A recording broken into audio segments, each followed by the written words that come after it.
kerana rasa bertanggungjawab untuk bantu rampas semua negeri yang mereka rampas selama negara ini.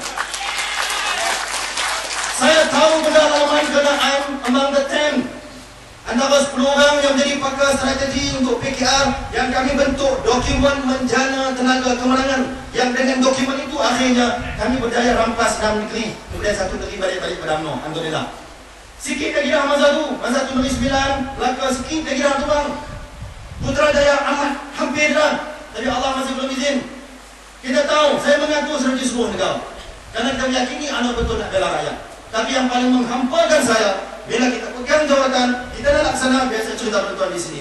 Saya cerita terus terang. Rakan-rakan Tionghoa dari depan rakan India. Kita bukan jenis macam dia. Jumpa orang ni cakap lain, orang tu cakap lain. Kita nyatakan yang benar. Jawatan timbalan Ketua Menteri satu di Pulau Pinang ataupun jawatan timbalan Ketua Menteri itu sebenarnya diwujudkan adalah untuk menjaga kepentingan orang Melayu Islam di Pulau Pinang. Itu tujuan utama jawatan itu diwujudkan. Maka tidak ada alasan yang boleh menuduh sesiapa yang memegang jawatan timbalan Ketua Menteri, terutama di kalangan orang Melayu, tidak dibenarkan untuk bela kepentingan orang Melayu. Tak ada sebab. Formula yang Pakatan Rakyat pakai pada ketika itu, Guan Eng jaga kepentingan kaum Tionghoa, saya menjaga kepentingan orang Melayu Islam, dan Profesor Ramasamy, timbalan Ketua Menteri 2, menjaga kepentingan kaum India. Itu adalah kesepakatan yang dibentuk. Dan kerana dasar itu, kita pada ketika itu menjaga, bangunkan. Dan yang paling malang, kenapa konspirasi besar digerakkan untuk mengaib saya dan cuba fitnah? Bukan-bukan. Sebabnya cukup mudah. Apabila mula dari bulan ke bulan, makin lama makin kuat, saya pertahan kepentingan Melayu dan Islam bersesuaian dengan tujuan jawatan yang diberi pada saya, maka Guan Eng merasa tak selesa dan tak senang. Dan ke belakang dia main wayang dengan Anwar, tekan, dan akhirnya kita dianiaya. Ya, saya jujur di sini. Kita bukan perkauman. Kita tahu prinsip woman to each other. Kita faham itu. Dan saya pegang itu dengan baik. Kita juga pegang prinsip woman wear remain fu'u. Tanya sahabat Jawa, dia tahu maksudnya apa. Orang Pulau Pinang tak boleh cakap Cantonese Mandarin saja. Boleh lah sikit-sikit insyaAllah. Jadi nak keberang saya dengan kita faham dia cakap apa. Tapi saya syukur keputusan saya bila saya melepaskan jawatan. Saya nak kata kepada tuan-tuan, ini bukan soal perkauman. Yang menangisi permadian saya pada ketika itu bukan hanya orang Melayu, rakan-rakan Tionghoa, rakan India Brunei kata YB kenapa dilepas. Saya kata pada mereka, saya ada prinsip. Untuk apa saya pegang jawatan bila mana saya tidak boleh untuk melaksanakan tugas asasi saya selaku timbalan Ketua Menteri, terutama bagi orang Melayu Islam? Apa saya nak jawab di hadapan Allah Ta'ala nanti? Kita tahu prinsip kullukum ra'in wal kullu ra'in mas'ulun an ra'iyatihi. Setiap kamu adalah pemimpin, dan setiap pemimpin itu pasti akan bertanggungjawab atas apa yang dipimpin.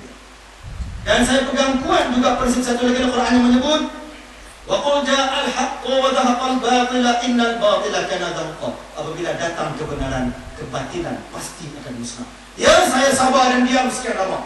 Mereka putar balik macam-macam. Malah saya dengar ada lagi percubaan orang PKR menyelundup masuk dengan rakan-rakan UMNO, cuba semaikan pemikiran kebencian dan merasa sanksi kepada bekas-bekas PKR yang masuk dalam UMNO ni. Mereka buat lagu kenapa? Kerana mereka tahu kami yang keluar ni bukan jalan-jalan orang, semua pimpinan kanan yang kenal betul Anwar. Puak-puak PKR yang ada sekarang ini kebanyakannya tak pernah rasa derita lalu daripada tahun 98. Dah nampak nak menang masuk TGG tunjuk muka macam di Zaid Ibrahim tu. Baru usia 2 tahun lebih sampai tipu dan tunjuk besar. Apa yang dia kenal perjuangan, apa yang pernah lalu perjuangan, dia tak pernah faham bagaimana kita bina gerakan itu dulu. Sebab itu orang PKR cukup takut. Mereka tahu kalau kami bekas-bekas PKR berperanan dalam UMNO, mereka tahu susah mereka, susah Anwar. Sebab itu mereka mula semai kebencian dan rasa sanksi di kalangan UMNO untuk merasa syak kepada kami yang mana keluar masuk UMNO. Dan saya nak pesan tuan-tuan kena hati-hati dengan strategi jahat ini. Saya akan reveal hari ini dan saya berani cabar. Kalau Anwar berani dijawab saya.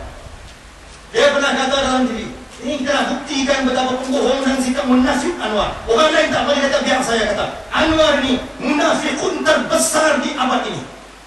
Dalam konteks orang Melayu Islam, tak ada manusia yang munafik macam Anwar. Saya pantau, saya di depan Datuk Seri Najib ketika mengumumkan keluar daripada PKR dan masuk UMNO, saya tak mau mengaibkan siapa-siapa. Saya buat kenyataan yang cukup baik masih jaga bersih akhlak, masih tak mau nak attack siapa-siapa lagi, kita jaga sabar kita. Tapi saya mula tidak boleh diam. Bila saya tengok ulasan Anwar, bila orang tanya pada Anwar macam mana kita harus keluar ni, Anwar kata apa? Oh, dia memang dah tak menunjukkan tak setia pada parti kerana dia tak turun bantu pilihan raya kecil penanti. Saya dah katakan kau orang hang. Saya boleh bawa pulang bukti seminggu sebelum pilihan raya kecil penanti. Masa tu kita masih nak tahan loyalty kita dengan parti. Hari ni hari Jumaat, hari Isnin depan mula kempen untuk pilihan raya kecil penanti. Kita ready nak bantu. Anwar immediately hari Jumaat tu lepas Jumaat, dia hantar orang dia yang didedahkan yang namanya Asi Kazi Ahmad ini, yang orang yang menjadi pakar media daripada Amerika yang membantu Anwar, hanya orang ini. InsyaAllah kita boleh bantu nanti untuk detailkan siapa geng-geng yang Anwar jaga dan bela di Amerika untuk buat kerja-kerja dah. Dahsyat. Telefon saya kata kat saya, Wabi, bos minta you segera fly ke Australia. Saya kata, why? Next week pilihan kecil penanti. Saya nak turun bantu, saya pakai adun penanti, I want to help my people is over there. Dia kata, no, bos arah you mesti cepat ke Australia. Rupanya dia takut kalau saya kalih parti masa pilihan kecil. Dia takut kalau saya buat kejutan. Jadi dia hantar saya bawa ke sana, suruh jumpa orang kuat dia, jumpa Rahim Gaus sampai semua di sana, tunjuk kekuatan dia di sana. Saya ram habis 10 hari saya di sana, lembak kita seorang-seorang, tak bagi balik sehingga sampai habis pilihan nanti baru disuruh balik. Kita ada bukti communication melalui email, tiket yang dia berikan dan dia arah. Baru saya kata, orang begini yang terang-terang bohong, putar balik, apa jaminan kalau jadi Perdana Menteri dia akan jaga pilihan rakyat dengan baik? Apa jamin? Kalau benda yang sebegitu terang nyata dia boleh putar balik hanya kerana kita dah tinggalkan parti itu, apa jaminan dia akan amanah dan jujur untuk jaga hak rakyat kalau dia diangkat sebagai Perdana Menteri? Ya. Itu pertama. Kedua, bicara soal dia cakap tentang Islam. Awak hebat sangat dari Islam tak? Saya tak mau nak pergi panjang-panjang. Kalau saya pergi detail saya malu dia. Makhraj pun tukang langgang. Jangan, saya tak mau. Kita 7 tahun di UAE kita mengaji. Dia takkan berjeluk-jeluk benar. Pas saya cakap tu nampak hebat, yang mana yang tak berparti tu kata dia ustaz lah, ustaz tegur apa? Tak ada ustaz pun. Saya nak cerita tuan-tuan pada ahli PAS, tolong dengar dengan baik. Dengar dengan teliti. Ketika saya menjadi Timbalan Ketua Menteri dan adun penanti, kawasan saya tu penanti, sebelahnya permatang pasir. Keadaan sekitaran banyak pondok-pondok pengajian dan majoriti orang Melayu Islam.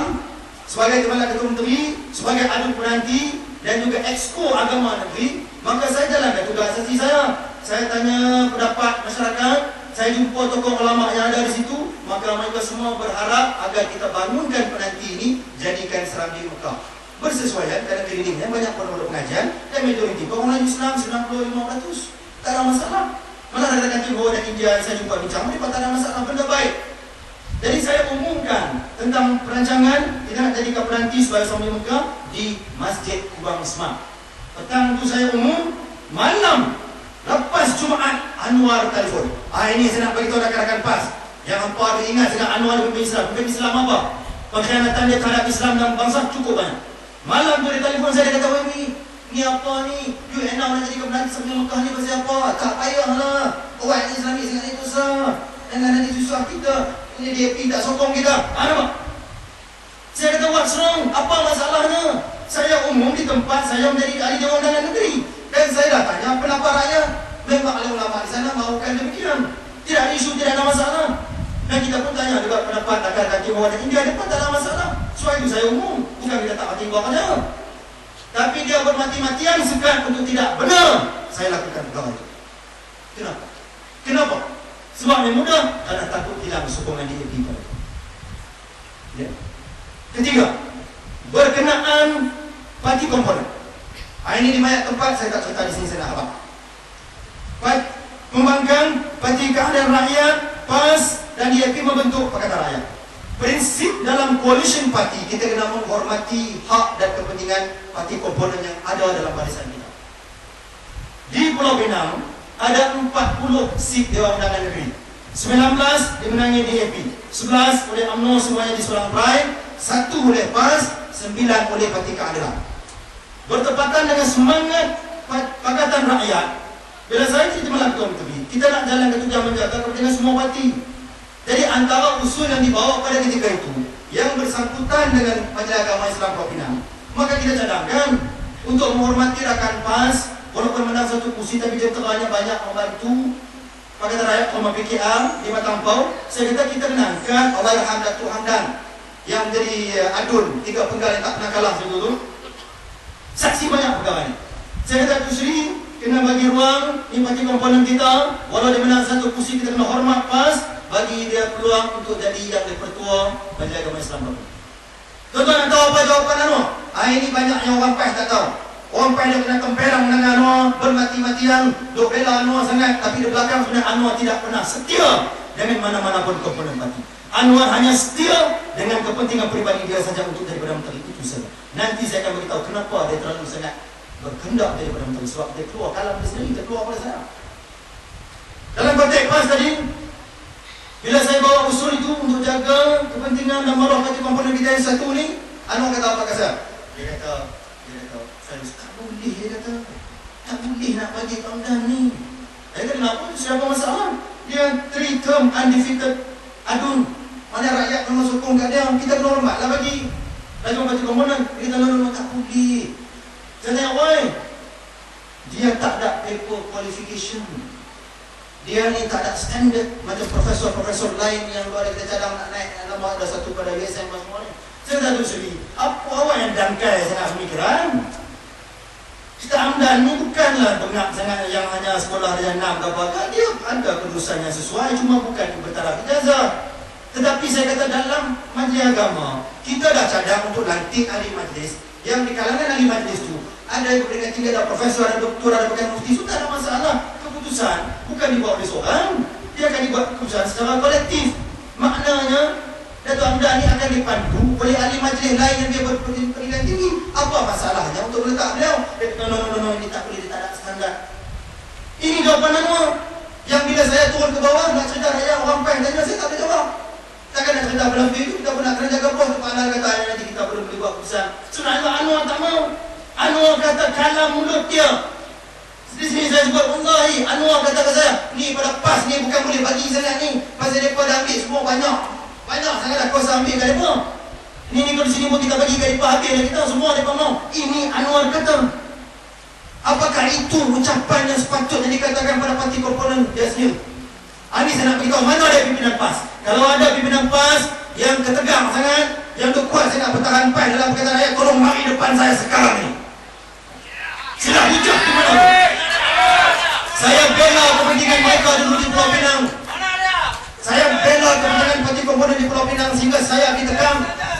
Bela kepentingan PAS masa itu sehingga saya ditekan karena saya tidak setuju dengan prinsip munafikun begitu.